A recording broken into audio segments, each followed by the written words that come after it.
메타버스는 범신론 세계관의 영향력을 범세계적으로 확장하는 것에 그치지 않고 그 강도 또한 심화시킵니다.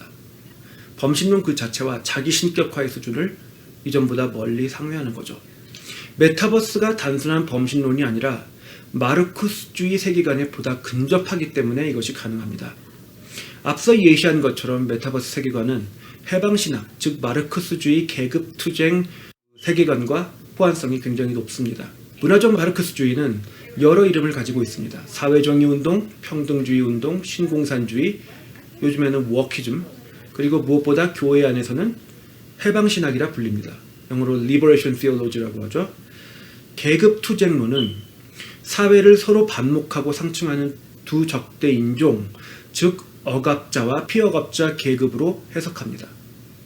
이게 마르크스주의가 전제하는 새로운 사회 계급이라고 할 수도 있고요. 새로운 인종이라고 할 수도 있습니다. 그러니까 일종의 인종차별주의도 되는데 힌두교에서 음과 양이 반목하고 상충해서 역사가 생성한다고 말하는 것과 똑같이 마르크스주의는 반목하고 상충하는 이 두 적대 인종의 상충작용에 의해서 역사가 생성된다 말합니다. 그리고 좋든 싫든 모든 개인은 그 개별적인 개성의 유무와 상관없이 이 두 인종 안으로 우겨넣어집니다.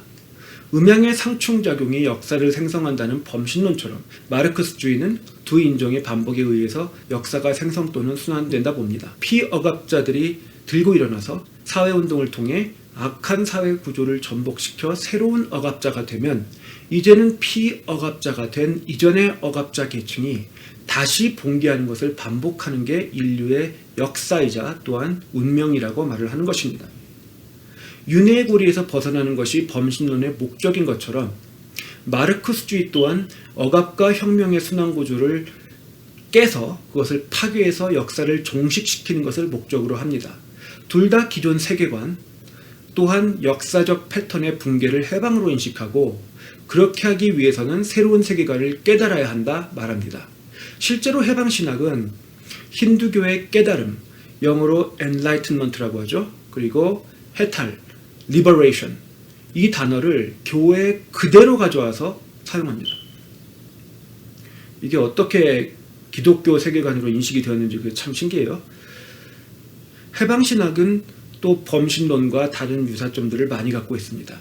인간은 좀 문제는 있지만 기본적으로 선한 존재, 그리고 역사를 스스로 바꿀 수 있을 만큼 가능성 있는 존재로 간주됩니다.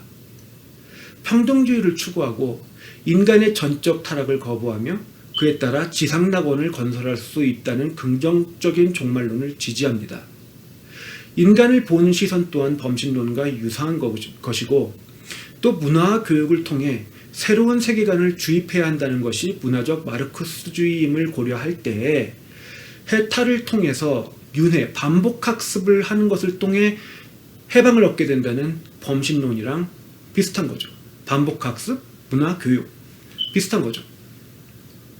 반면 선한 인간을 악하게 만드는 악한 사회 구조를 반드시 전복시켜야 하며 이는 혁명을 통해서만 가능하다 말합니다.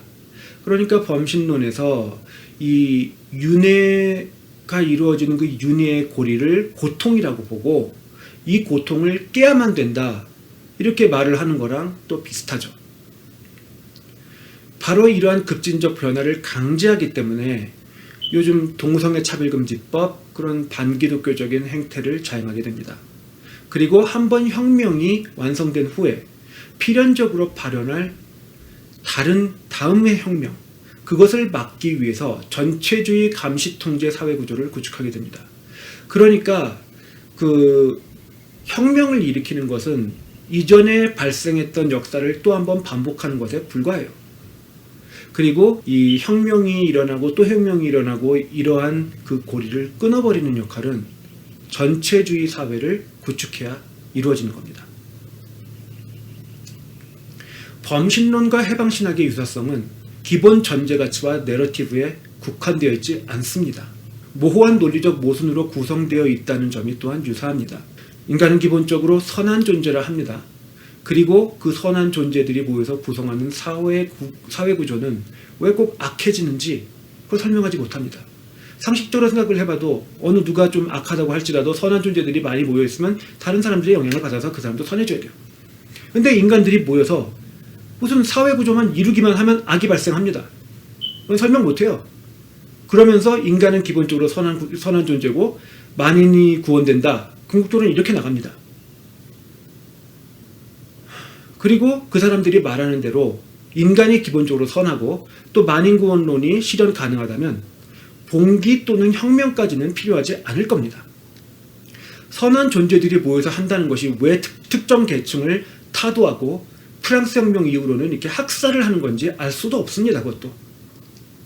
한 번 혁명이 발생한 후에는 약하지 않은 사회구조 또한 유지할 수 있어야 합니다. 그러나 또 다른 봉기를 막기 위해 전체주의 감시통제 사회를 구축합니다.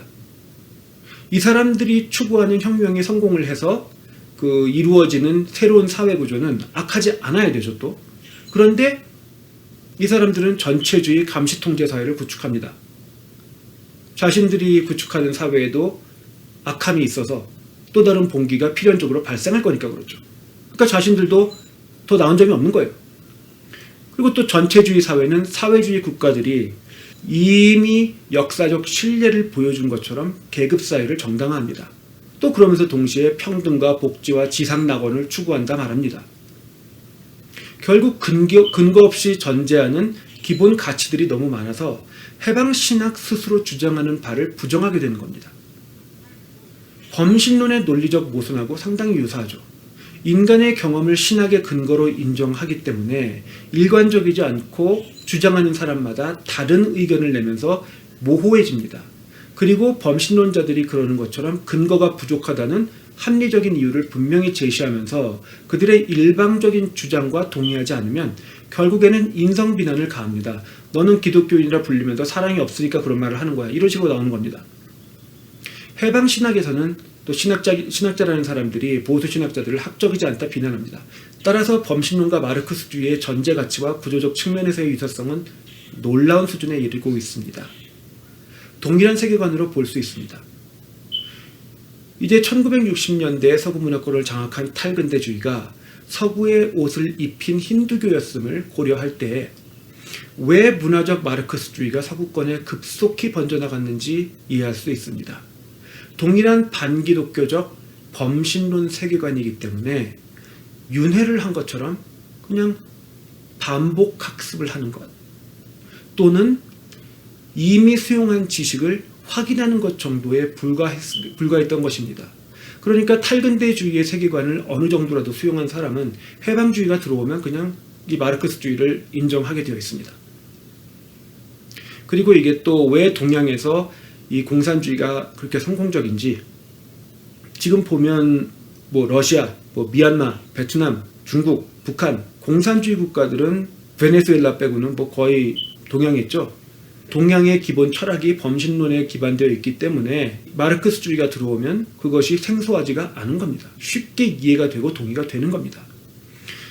그런데 또 해방신학과 범신론 사이의 차이점 또한 분명히 존재합니다. 범신론 국가들은 수백 년에 걸쳐서 일종의 계급 사회 구조를 형성할지언정 사람들을 학살하는 것에 주력하지는 않습니다. 물리적 마르크스주의는 폴폿의 캄보디아의 킬링필드, 그 사람은 마르크스주의자였던 동시에 불교 승려가 되려 했던 전적이 있는 사람이었습니다. 그리고 중공이 아직도 문화적, 도덕적 후진국으로 남게 된 것은 모택동이 한 세대의 지식인들을 문화혁명을 한다 하면서 다 멸절시켰기 때문입니다. 그런데 문화적 마르크스주의가 이러한 물리적 마르크스주의와 근본적으로 달라야 할 이유도 없습니다. 심지어 그 중에 기독교 신학이라 자처하는 해방신학마저도 같은 기독교인을 향해서 보복을 천명합니다.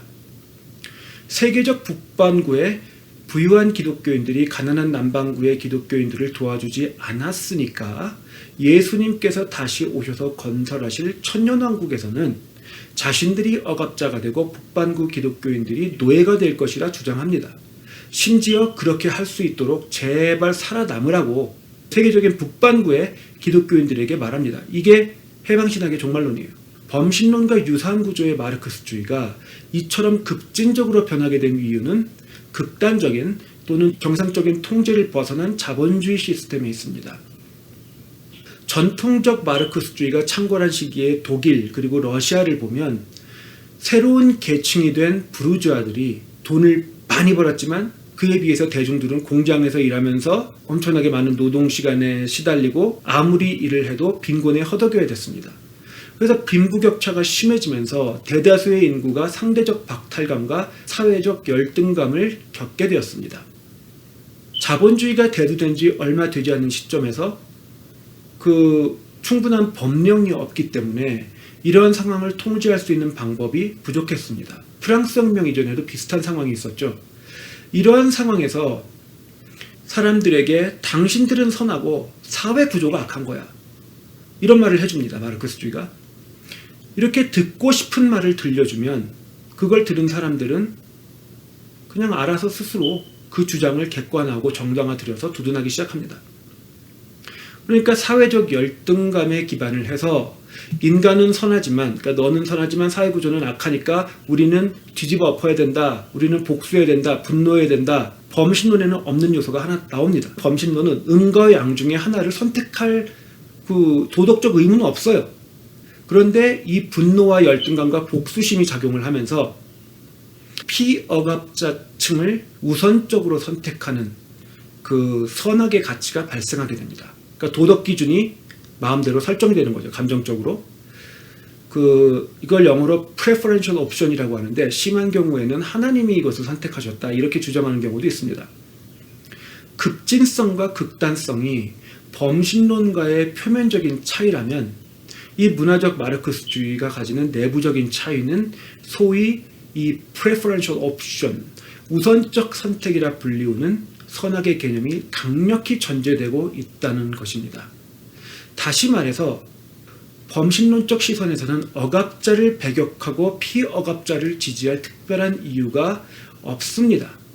그렇기 때문에 해탈에 가까운 자들을 높은 계급으로서 섬기게 되고 그렇게 해서 인도의 카스트 제도가 유지가 되는 거죠. 그런데 문화적 마르크스주의는 물리적 마르크스주의와 그 사상은 똑같습니다. 그냥 군대를 안 사용한다 이런 거죠. 선악의 개념을 전제해서 피억압자 인종을 지지하는 우선적 선택을 받아들이는 것을 깨달음으로 보고 그것을 인정하지 않는 사람들은 아직 해탈에서 멀었다. 그래서 이 사람들을 선동해서 해방시켜야 된다. 이런 식으로 나가는 겁니다. 그리고 더 큰 위험성이 이 문화적 마르크스주의 또는 해방신학에 있는데요. 이게 극단적인 행위구원론이라는 것입니다. 히틀러의 국가사회주의, 내셔널 소셜리즘 또는 나치라고 하죠. 이 나치는 극으로 많이 알려져 있는데 그거 아닙니다. 극좌입니다. 히틀러 스스로 우리는 사회주의자들이다. We are socialists. 이렇게 천명을 해버렸어요. 그리고 이 나치당은 히틀러와 함께 전쟁을 유발했을 뿐 아니라 인종 청소를 자행했고 그리고 심지어는 자국민들을 징집해서 교배를 시켰습니다. 그래서 인종 계량소를 운영을 했어요.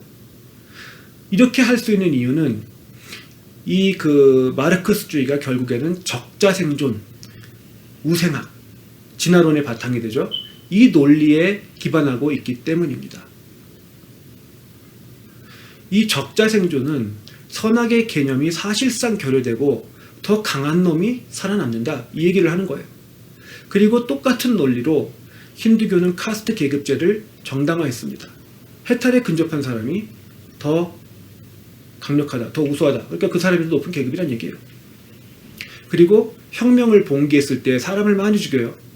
그렇게 학살을 자행했어도 혁명을 성공적으로 완성시켰으면 그것은 능력이 있는 거기 때문에 높은 계급이 될 수 있다는 거예요. 그리고 전체주의 사회를 자행해서 사람들을 괴롭히는 것도 결국은 정당화됩니다. 왜냐하면 저 사람은 똑똑해서 그렇게 할 수 있는 위치에 올라가서 그렇게 하니까 뭐가 불만이냐 이거죠. 그러니까 이 사람들은 평등주의를 얘기하고 피억압자들이 억울하게 당했다, 분노해라 이렇게 말을 하지만 결국에는 선악의 개념이 없는 철저한 적자생존의 원리에 따라가는 겁니다. 그리고 적자생존이라는 것은 자기의 능력으로 살아남는 것이기 때문에 행위구원이에요. 이건 기독교론이 아닙니다. 해탈에 근접한 자들은 더 윤회를 많이 하고 더 열심히 살았으니까 더 능력이 있어 더 윗 계급을 차지하는 것이 당연하다. 똑같은 논리예요. 행위권과 적자생존은 이렇게 동일한 궤를 그리고 있습니다. 그런데 마르크스주의는 분노에 의해 이렇게 행위구원 적자생존의 원리가 보다 강하게 적용됩니다. 그러니까 분노를 한다, 네가 당했다, 어느 쪽이 악하다, 이거는 적자생존의 원리와 맞지가 않죠. 그런데 마르크스주의는 분노를 자극해서 이 적자생존의 원리를 더 밀어붙이는 겁니다. 그러니까 대중들에게 하는 말이 너희들 분노했지, 너희들 당했지, 너희들 억울하지. 그러니까 적자생존의 원리에 의해서 이기는 놈이 장땡이니까 너희가 당했으니까 이제는 뒤집어 엎고 니네가 누려. 이렇게 되는 거예요. 적자생존의 논리를 통해서 피해업자들이 사회구조를 전복한 후에 동일한 혁명의 기회를 경쟁계층에 허용하지 않는 전체주의, 감시통제 계급사회를 구축하는 것이 정당화됩니다.